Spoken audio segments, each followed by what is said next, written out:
दिव्यांग बांधवांसाठी अतिशय महत्त्वपूर्ण अपडेट असणार आहे। नवीन शासन निर्णय आला आहे व 25 कोटी रुपये मंजूर सुद्धा झाले आहेत। शासन निर्णय काय आहे ही सगळी माहिती आपण या व्हिडिओच्या माध्यमातून पाहणार आहोत, त्यामुळे व्हिडिओ शेवटपर्यंत पाहायचा आहे। आणि चॅनलवरती नवीन आहे, अजूनही सबस्क्राईब केलं नसेल तर नक्कीच आपल्याला सबस्क्राईब फॉलो करून घ्या। तर महाराष्ट्र राज्य दिव्यांग वित्त व विकास महामंडळ मर्यादा मुंबई यांना सन 2025-26 या आर्थिक वर्षात मोबाईल शॉप आणि व्हेकल या योजनेकरिता निधी वितरित करण्याबाबत हा शासन निर्णय आजच 3 फेब्रुवारी 2026 रोजी आलेला आहे। दिव्यांग कल्याण विभाग महाराष्ट्र शासनांतर्गत तर महाराष्ट्र सरकारकडून दिव्यांगांना मिळणारे व्यावसायिक वाहन मिळण्यासाठी ऑनलाईन अर्ज भरावा।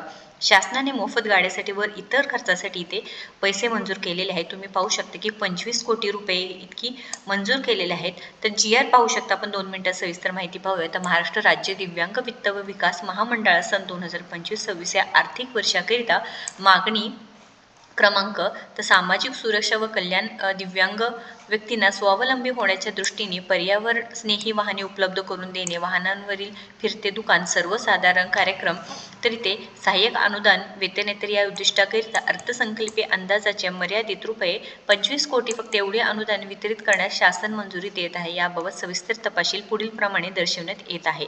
तर अत्यंत महत्त्वपूर्ण अपडेट आहे। तर काही शंका असल्यास तर आपल्या तालुक्यातील पंचायत समिती किंवा समाज कल्याण विभाग असतात, जिल्हा परिषद, इथे तुम्ही चौकशी करू शकता। तर दिव्यांग व्यक्तींना स्वावलंबी होण्याच्या दृष्टीने पर्यावरण स्नेही वाहने उपलब्ध करून देण्याबाबत वाहनावरील फिरते दुकान असणार आहे।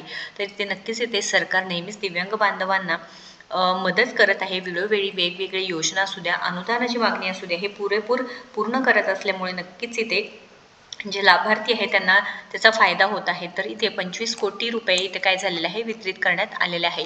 या बाबींवरील खर्च खाली लेखाशीर्ष खाली खर्चे टाकून सन 2025 या आर्थिक वर्षाच्या मंजूर तरतुदीतून भागवण्यात येत आहेत। म्हणजे सामाजिक सुरक्षा व कल्याण, समाज कल्याण, अपंगाचे कल्याण, दिव्यांगासाठी इतर योजना, दिव्यांग व्यक्तीचे स्वावलंबी होण्याच्या दृष्टीने पर्यावरण स्नेही वाहने उपलब्ध करून देणे, त्यानंतर सहाय्यक अनुदान। या अनुदानाबाबत उपसचिव दिव्यांग कल्याण विभाग मंत्रालय मुंबई हे नियंत्रक अधिकारी राहणार आहे। तर सदर शासन निर्णय दिलेला आहे, तुम्ही पाहू शकता। कोणाला लिंक पाहिजे असेल तर लिंक म्हणून कमेंट करा। महत्त्वपूर्ण आनंदाचे अपडेट असल्यामुळे जास्तीत जास्त लाभार्थ्यांना शेअर करावं। अशाच महत्त्वपूर्ण माहितीसाठी आपल्याला फॉलो सबस्क्राईब करा। धन्यवाद।